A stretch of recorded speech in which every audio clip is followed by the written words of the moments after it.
desk.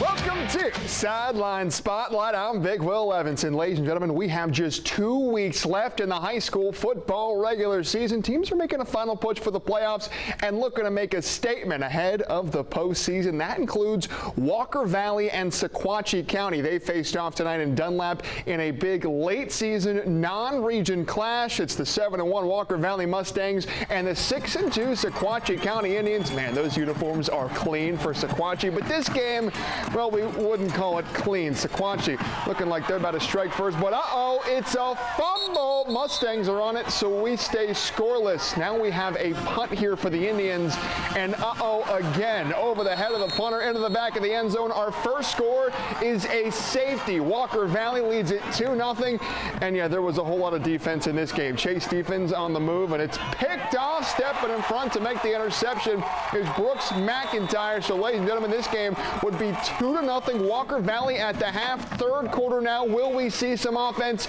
Yes, we will. And boy, what offense it is. Kason Hicks says, I've seen enough. I'm scoring whether you like it or not. Running over a Mustang and running all the way home. A 60-yard touchdown run that would be the only offensive points of this game. Sequatchie County wins their 5th game in a row, and they do it with a whole bunch of defense. 7-2 is the final in Dunlap. Sequatchie County, they get the win. The East Hamilton Hurricanes are back in action. They are in Sunny Daisy to take on the Trojans in our Friday night rivals game.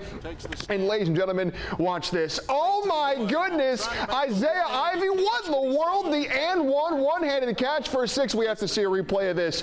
Just palming that thing, folks. Ivy is only a sophomore, and this East Ham offense is absolutely littered with talent on the outside. And that group is led by number 11. The do-it-all wide receiver running back Jaden Haywood just gliding past Trojans. Hurricanes making plays. They lead Saudi 14-0. Second half now, 21-0 East Ham, and Haywood does not just make plays on offense. Immediate pressure from Kylan Fowler, and that forces the INT for Haywood. And this is the last guy you want on an interception return if you're Saudi. Reverses field, putting on the Jets, finding his way in. East Hamilton dominant on both ends of the field. They have no trouble with region foe Sunny Daisy. All Hurricanes 42-7. Here's Coach Nance after the game.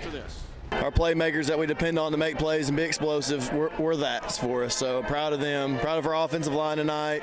Thought our quarterback played well, made some big plays and big throws, and ran the ball well when we needed him to. So good team win. I'm mostly proud of our defense. They bowed up tonight, and we knew they were going to be challenged in the box in that run game, and we handled that pretty well. Let's check some scores from Tennessee. This was last night. South Pitt put up 86 points on Poor Copper Basin. Boyd Buchanan gets a victory 32-7. Bradley Central falls 43-7 to Maryville. Ray County are winners 34-6 over McMinn County. Marion County shuts out Cascade 33-0, and Bledsoe County wins it 34-6. Now to a big game for Baylor. The undefeated Red Raiders welcomed Ensworth. Both teams are undefeated in Tennessee's toughest region. First place was on the line at Baylor, and Baylor actually trailed 14-0 early, but that was before they put the ball in the hands of number 0. David Gabriel George stretching across the line. Baylor has scored 21 straight. They lead by 7, and this is why Big Red is one of the best teams in America. So much talent to defend. Briggs Cherry throwing it up for the playmaking men on the outside, Jamie and Theodore. Baylor gets a massive win over Ensworth, 35-21, as they improve to 8-0 and take one step closer to the top overall seed in Division II 3A. 35-21 is the final. McCallie is back at home welcoming in NBA, and Big Blue wasted no time in this one. The same man who opened the scoring against Baylor displaying some tough running here against the other Big Red. Xavier Fillion puts McCallie up 7-0, and Vandy football is in good hands on the outside for years to come, because check out the Commodore commit, Keyshawn Tabatel. How does he stay in bounds? It's like he's doing ballet. Man, Keyshawn is fun to watch. Now McCallie, they go with the end around reverse, and Levi Scott, he's ablaze. Do not be fooled by his size. He is lightning quick. Gone in a flash. McCallie up 14 in a flash, but how about the deep passing offense? Elliot Drapro letting it loose, and yeah, Tabateau can run after catch and catch after run. So dangerous on those deep post routes. Now Drapro calls his own number. QB keeper, plenty of space, plenty of scoring done by Big Blue. McCallie looking playoff ready. They dominate NBA 48 to 21. To some scores, Signal Mountain, they fall in a close one. Overtime loss there, 20-17, and Red Bank dominates Sequoia 49-0.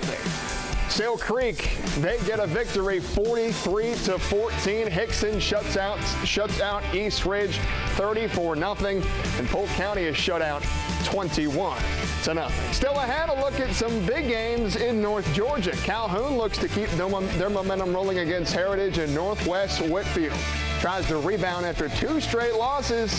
Stay with us.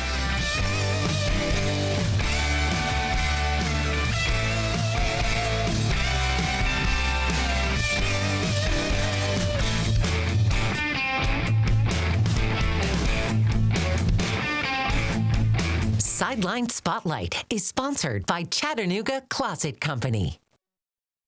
This is the TVFCU Sports Desk. Welcome back to Sideline Spotlight. Let's head down to North Georgia. Northwest Whitfield is looking to bounce back after 2 straight losses. Tonight they welcomed Ridgeland. The Bruins are looking to get back on track as we move towards the playoffs, and this is a good start. Gage Parker punches it in for 6. Now the always entertaining Gavin Knuckles rolling right and left into the open. Cade Mitchell.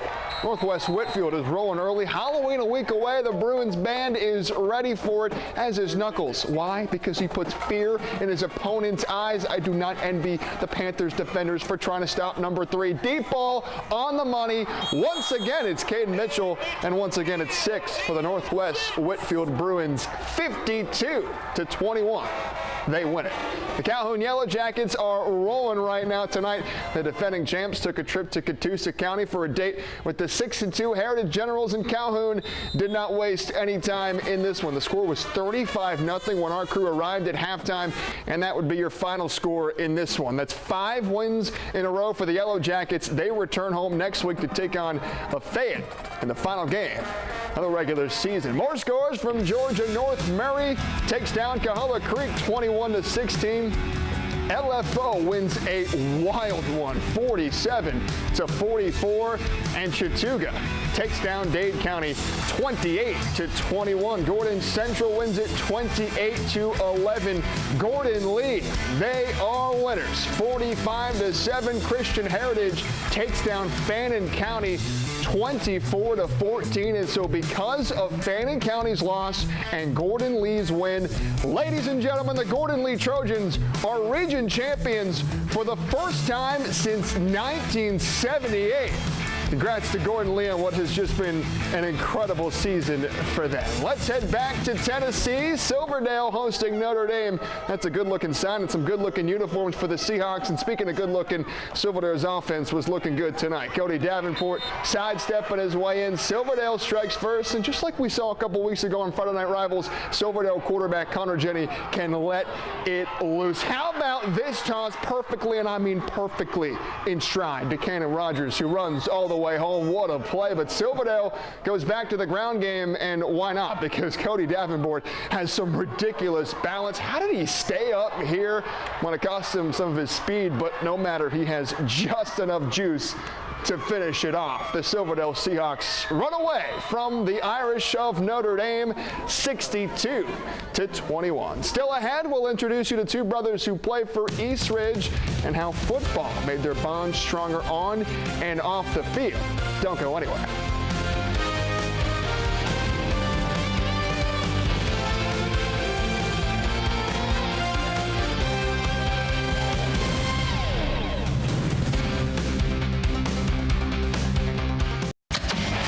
This is the TVFCU Sports Desk.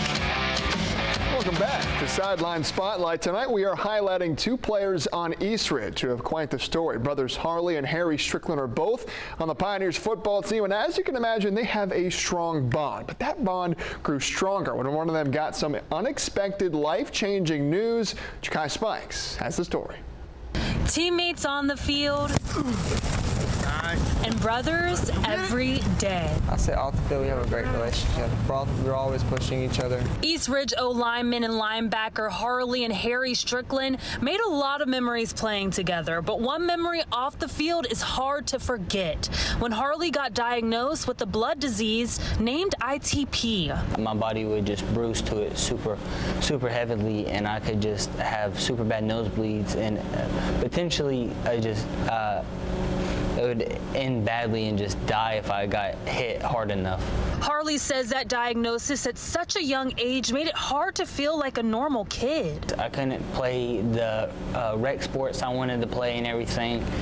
I couldn't do nothing. I felt like I wasn't a part of being just a normal person. Harley credits his brother Harry for getting him through that hard time. Tell me that I fed in, and one day it would get better.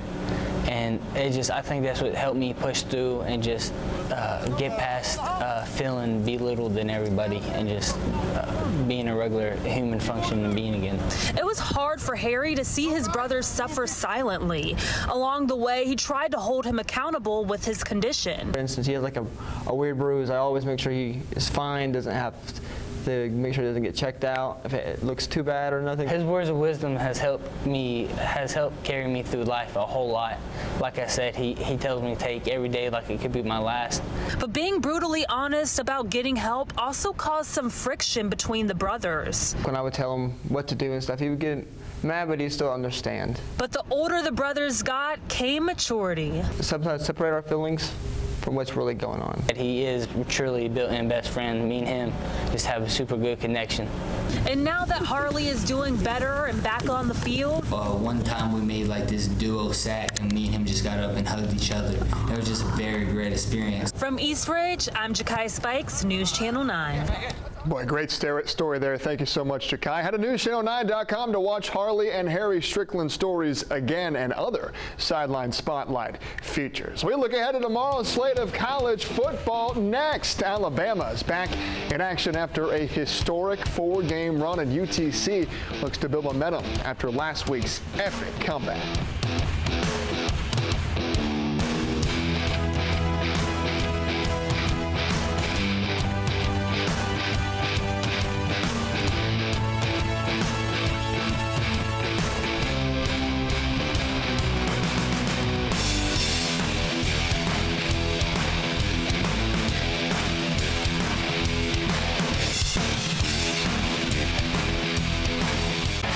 This is the TVFCU Sports Desk.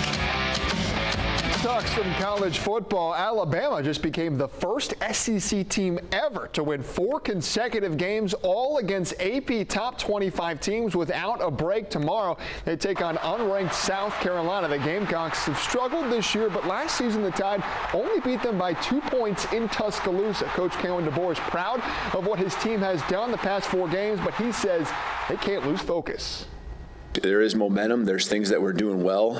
There's things that I know our guys have as far as goals individually as a team that we haven't even come close to reaching yet. And so taking those experiences from the past, good and bad, that we've been through, understanding that it comes down to our preparation and just locking in what we control. And that's what's got us to this point. Alabama, South Carolina kicks off at 3:30 tomorrow right here on News Channel 9. Tennessee gets a chance to shake off that loss to Alabama tomorrow. They take on Kentucky in Lexington. The Vols offense will look to get back on track. They outgained Alabama in total yards, but were only able to muster up 20 points. Kentucky is in dead last in the SEC, but just took Texas to overtime 1 week ago. Coach Josh Heupel isn't taking the Wildcats lightly. It's the nature of the game that we play. You got to be the same competitor every week, but every day, and that's why your routine matters, and getting ready and prepared matters. So this is our next opportunity as a football team, and we got to continue to grow. Quarterback Joey Aguilar was banged up during the Bama game. Coach Heupel says he will be ready to go tomorrow. Tennessee-Kentucky kicks off at 7:45 on the SEC Network. And the Chattanooga Mocs are back in action tomorrow. They are on the road taking on another SoCon opponent, the Samford Bulldogs. UTC is coming off an epic come-from-behind win against rival ETSU last week. The Mocs surrendered 28 straight points in the second half and trailed by 17 before they went on to score 21 points in the final 8 minutes to come back and stun the Bucks. It was UTC's third win on the year, second in the conference, and a huge confidence boost for the team. But quarterback Camden North says the team is staying focused on what's coming this week. That win last weekend won't get us any more wins the rest of the year. That's kind of what Coach Wright has preached, that, that one was good. It taught us some things, which is good. We need to put that in our repertoire, and then we need to go forward. And this is a hungry team. They're 1-6. They just tasted their first victory, so they're obviously going to want that again. So we're looking at it just like any other opponent.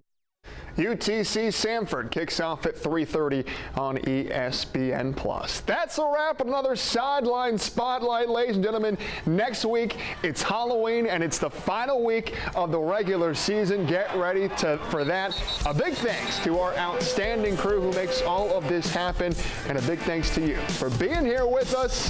Have a wonderful weekend.